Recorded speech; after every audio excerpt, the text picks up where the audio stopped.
I never wanted to make this video because I like to upload quality stuff, you know, where I put a lot of time and effort into it, but I'm literally at the point where I don't know what else to do but make this video. For the last month and a half, I have had a stalker, and this stalker has done everything they can to try to destroy my life and my livelihood, which is my YouTube channel. I've received messages nearly every single hour for the last 35 days from this man. And now we're at the point where this man has placed 4 copyright strikes on my videos to get my channel terminated. Because YouTube's rules, well, if you get 3 strikes, your channel's donezo. But YouTube has done absolutely nothing to help me out in this situation. Now, this stalker is so vicious that I've had to hire a private investigator, a cyber harassment litigation firm, and a copyright attorney. So who is this stalker and why is he doing this to me, trying to ruin my YouTube channel? Now, I mentioned this stalker in one of my most recent videos about the Xbox Underground hackers. And one of the hackers that was arrested for hacking into the US military and all of that, his name is Sinet. And Sinet has been the absolute scum of the earth for the last fucking month and a half. I genuinely fear for my life at this point. I've had to move out of where I live. I've had to change fucking all of my shit because this guy is just seeping into every personal aspect of my life to try to fuck it up. So just keep this in mind. Sinet is a hacker that pled guilty to hacking into the United States government, and now he is stalking me. So this guy's got the skills to really fuck up my life.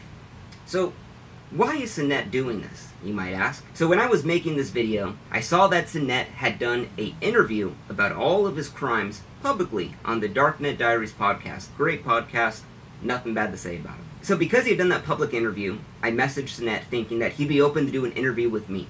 And I sent him a really nice thing stating, hey, I'm just looking to pick your brain about some stuff. But Sinet tells me he doesn't want to do the interview. He wants nothing to do with me, which is fine. I totally get it. He says he's turned down people who have made docuseries on Netflix. Okay, whatever. But then Sinet starts telling me that I should move on from this story, that I probably shouldn't even make this video, because everyone wants to forget about it. So I tell Sinet, hey man, I understand where you're coming from, and that's it at the end of the day. I don't say anything beyond that. So Sinet never responds back to my message, and I get working on the video. The story of the Xbox Underground, his story, has been told thousands of times, so I'm gonna tell it in my own way. So 2 months later, I published my video on July 25th, 2023. And the video's a 1 out of 10. It's doing really well. I'm really proud of it. But then, 2 days later, after not talking to Sinet for maybe about 2 months, I start to receive all of these threats from Sinet on Twitter. And he says, yo, that video got me feeling some way about you right now as a person. You proved all you care about is views. That's why you never got the time of day. So I ignore the message. Whatever, he's upset with it. The story's been told 1,000 times. So on July 28th is when the harassment starts, this sophisticated stalking campaign. He's calling me a piece of scum, telling me I shouldn't be a YouTuber, and he's sending me tweets every single hour, all through the night, telling me, Vince, I believe that was nice when I said I wanted to leave it all behind. To claim to understand that and still make a video is low. All because I told him in that original message I sent him that I understand why he's declining. I never said I understand and I'm not going to do the video, but that's what he thinks. So he continues on about a piece of shit, story chaser, leave me alone, and then he sends me a private message. Now this is interesting. Sinet tells me, the scene is made of where, and I'll be posting my personal email in the video. Now, the scene is the hacking scene. So pretty much it's a soft-handed threat that I should be shooting bricks because they are going to come after me. So mind you, I'm not responding back to any of this. And then he starts posting on my Twitter account, what Vince Vintage is no different than a creeper who fondled the female when she says no. Sinet is not very good at typing. So now he's calling me like a sex pest at this point because I made a video that he didn't want made. Then he tells me to eat shit. And then at 6:20 a.m., Sinet's posting all night long. Think about it, all night long he's just thinking about this. He says, Vince Vintage, don't worry.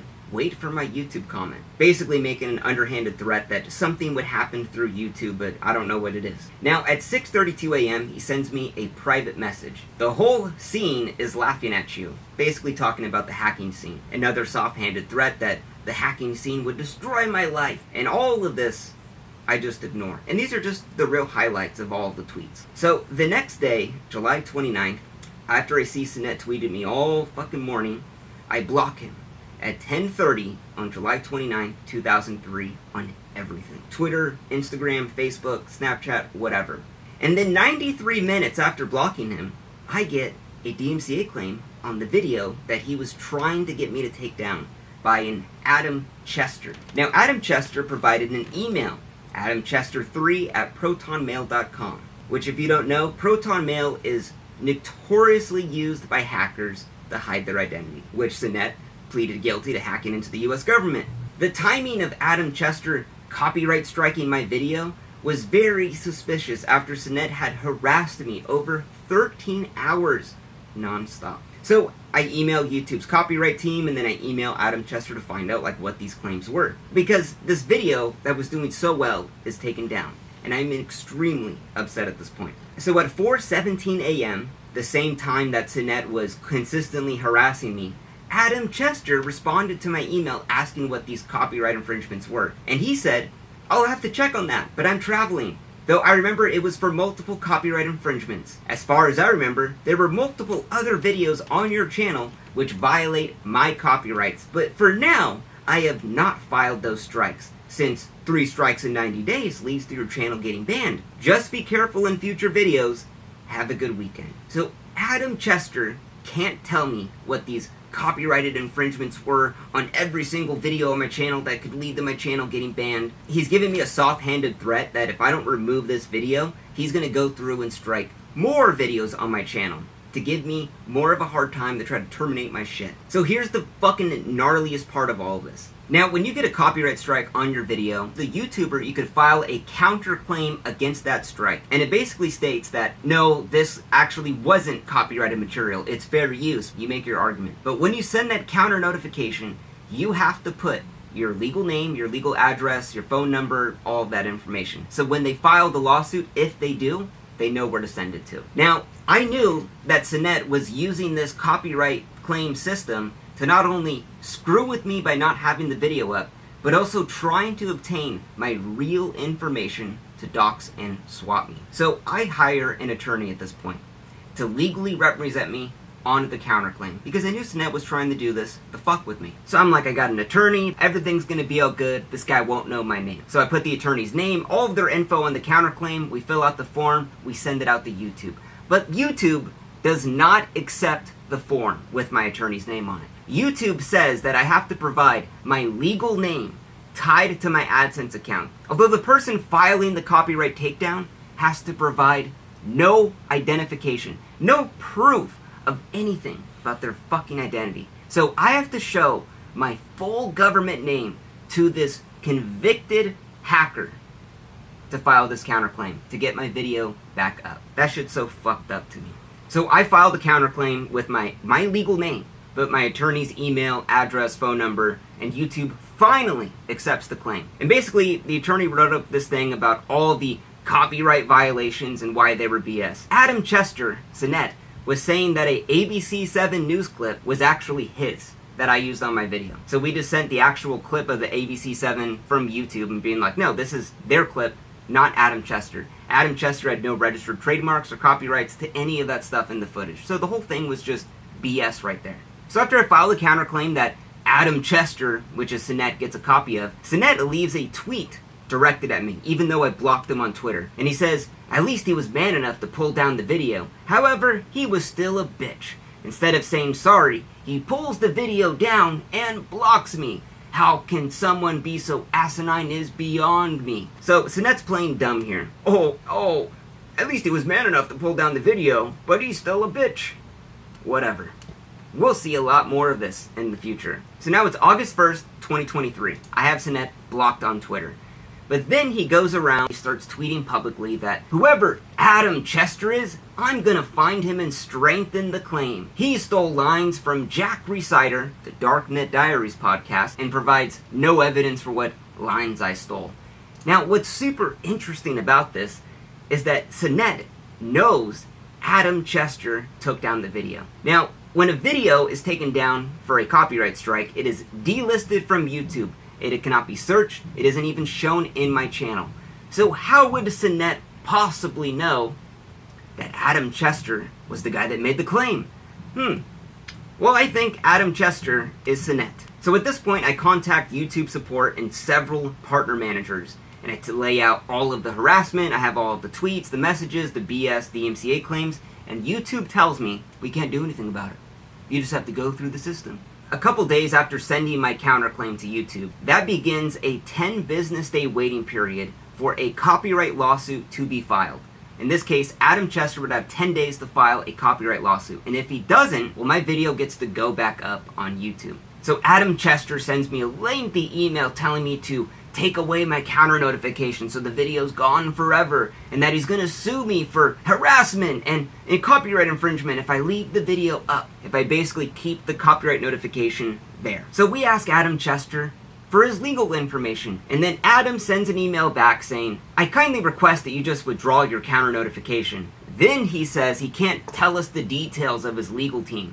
And then he says that all of the claims of all of the copyright infringements is over $1 million USD that I would pay him if I left this video up. And then he continues to say that I keep harassing him.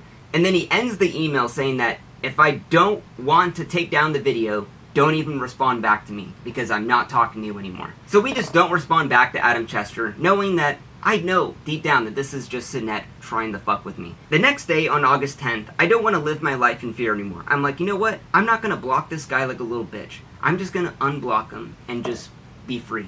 So Sinette sends me private messages 23 minutes after unblocking him. This guy is checking my Twitter non-stop, every day, every minute, to see if I unblocked him. And 23 minutes later, he begins sending me a barrage of messages. He says, I see you unblocked me. Why? Also, FYI, I don't know who Adam Chester is. How would you know? No one can see the video. How would you know who Adam Chester is? Oh, because you are him. Then he says, however, I did have the one on archive removed personally.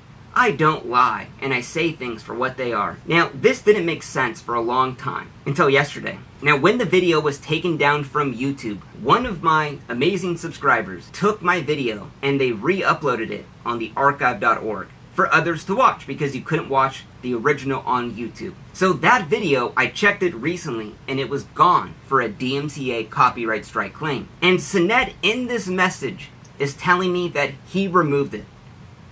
So he removed the archive.org one, but he had nothing to do with my YouTube channel one. Fucking sure, bro. And then he continues to say, with all honesty, Adam Chester could be one of Nathan or Anthony's friends. No offense, but that video was a bit hurtful. So I don't respond to Sinette's message. And then at 3:18 a.m., Sinette's normal operating time, he sends me 2 more private messages on Twitter. He says, what's funny is, I even hinted and said this was old news, and I wanted it dead. So you have control over this story being alive or dead?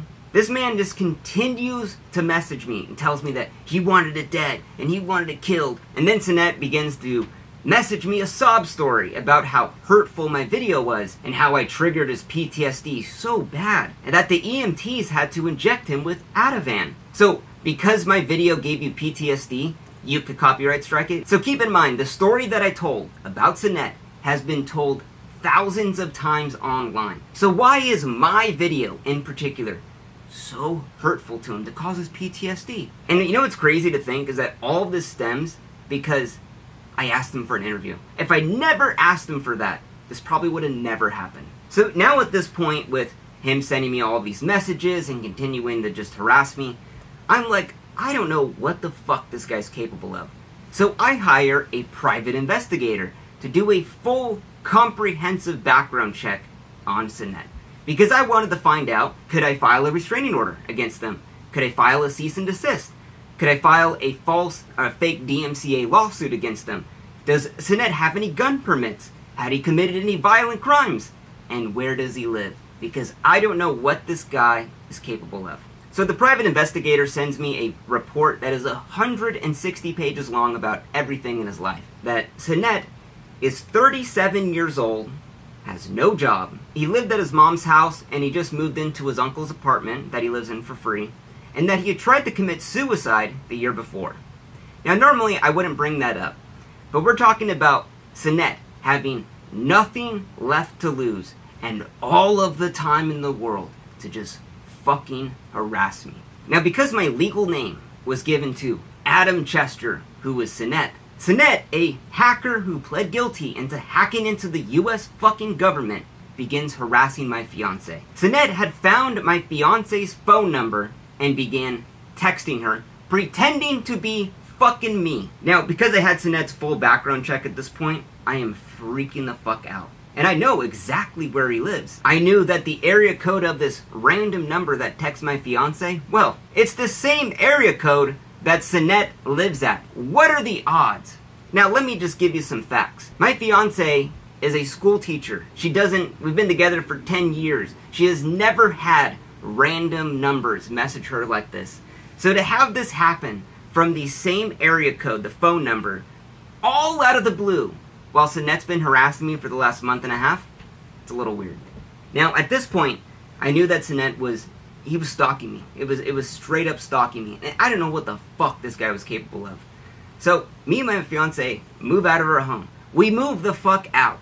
Because I don't know that this guy that fucking hacked into the government, what the fuck is he gonna do? Because YouTube forced me to give my fucking name to him. This is what's going on in my life. And just keep in mind, this all stemmed from me asking for an interview. Now, days later, on August 21st, my video that was copyright striked goes back up. And while my video was put back online, it was reset in the algorithm, basically just hurting me financially at this point. And while I did feel happy the video was back up, I knew in the back of my head that Sinette was going to copyright strike another video. Would it be the same one? Would it be a different one? I kept checking my YouTube studio every 30 minutes. I literally could not sleep. I just knew Sinette was going to get enraged and just copyright strike more videos and just trying to get me to fucking delete that video. And that's exactly what happened. So, just a couple days later, I get another strike on one of my biggest videos of all time. And the copyright holder, the claimant in this one, was Jake Turner. Now, Jake Turner didn't have a Google account either. He had, once again, a Proton Mail account. JakeTurner91 at ProtonMail.com. Now, let me be clear. Proton Mail is super niche. No one uses it. So why would it be two people that both have copyright claims against all of my videos happen to also have the same super niche hacker email service? What are the odds of that? So I'm like, okay, whatever. You know what? He wants to play this game. Let's do it. So now it's not Adam Chester. No, it is Jake Turner now fucking with me. Now, I'm on the phone with the attorney the next day, and I'm about to prepare a cease and desist against Sinette, because I don't know what else to fucking do. I've tried going through YouTube, I've tried doing all this shit, and just nothing's getting done. And then I get another strike on one of my biggest videos of all time. And I'm like devastated at this point. I'm like, I have 2 strikes on 2 videos. If I get one more of these from this fucking piece of shit filth, my channel's done. So I'm like freaking out. I don't know what to do. I called the attorney again. And then I get a 3rd strike on my channel. Everything that I've built over the past 3 years is about to be gone in 90 days now. All because a 37-year-old piece of shit, low-life loser who has nothing better to fucking do just wants it down and doesn't have to prove anything about it. I was so fucking mad when I got that 3rd strike that I fucking threw my phone at the fucking wall. I was so fucking mad. I've been dealing with this for over a month and a half. You know, YouTube's consistently told me just file the counterclaim, wait 10 days. But the problem is when my next video goes up, it's gonna be copyright struck like that, and the video's gone. And then I gotta wait 10 days, and then it restarts in the algorithm, and then now it's fucking with my money. Like, Sinette, if you want to continue doing this, oh boy, you do not fucking know what is coming after you. I've already filed a fucking FBI report against your ass. I've already hired a private investigator to find out where you fucking live. I've already hired a cyber litigation stalking fucking firm to protect myself against your creepy ass. And a copyright attorney, unless you want to pull any shiesty shit like that. Do not fuck with me. I will fuck with you so much harder than you ever could fucking dream. You thought the bar of soap in the prison was bad? Oh, fuck! You don't even know what the fuck's coming for your ass. And I told you to stop multiple times, and you continue to do this. And I tried handling this privately. But just like a big fucking cockroach, sometimes you gotta pull back the curtain and shine the light on it to get it to scatter up with the wall. Now, what's the craziest thing about this is, like, I am so thankful to be in a position where I could afford to get help like this. You know, to pay for a private investigator, pay for the attorneys. I literally couldn't imagine if I wasn't in that situation what to do. You know, the thing I love to do the most is, like, I've had a lot of jobs in my life, I've done a lot of things, and YouTube videos are like, it's like the greatest thing ever, you know? Absolutely love it. I love making the videos, I love putting in all the work, the writing, the animating. I love it. I would never ever change it. And what's upsetting to me is that this situation has taken away my resources and time from making more YouTube videos that I love. It's the one thing I truly love to do. And I can't do that right now because my entire world is consumed by this. If I was to re-upload another video, Sinet would do this again. And he's probably going to do it on this video. So get this video, download it, and re-upload it when he does it. Re-upload it, because he's going to do this. YouTube, I don't know what to do. You've absolutely done nothing to help me out, and it makes it really hard for me to spend hundreds of hours making a video only to have some loser fuck in his basement with no job, living at his mom's house at 37, just take it down. And it's really demotivating at this point. And I'm at the point where I'm prepared to spend more money to take this guy to court, to get injunctions, to get harassment, you know, restraining orders. I don't care. So, end of the day, I just want to make more videos, and this stalking thing has just absolutely consumed my life. So, as of right now, I'm going to be honest, I'm running out of solutions. So just make sure to download this video and re-upload it, because Sinet's going to probably take it down again.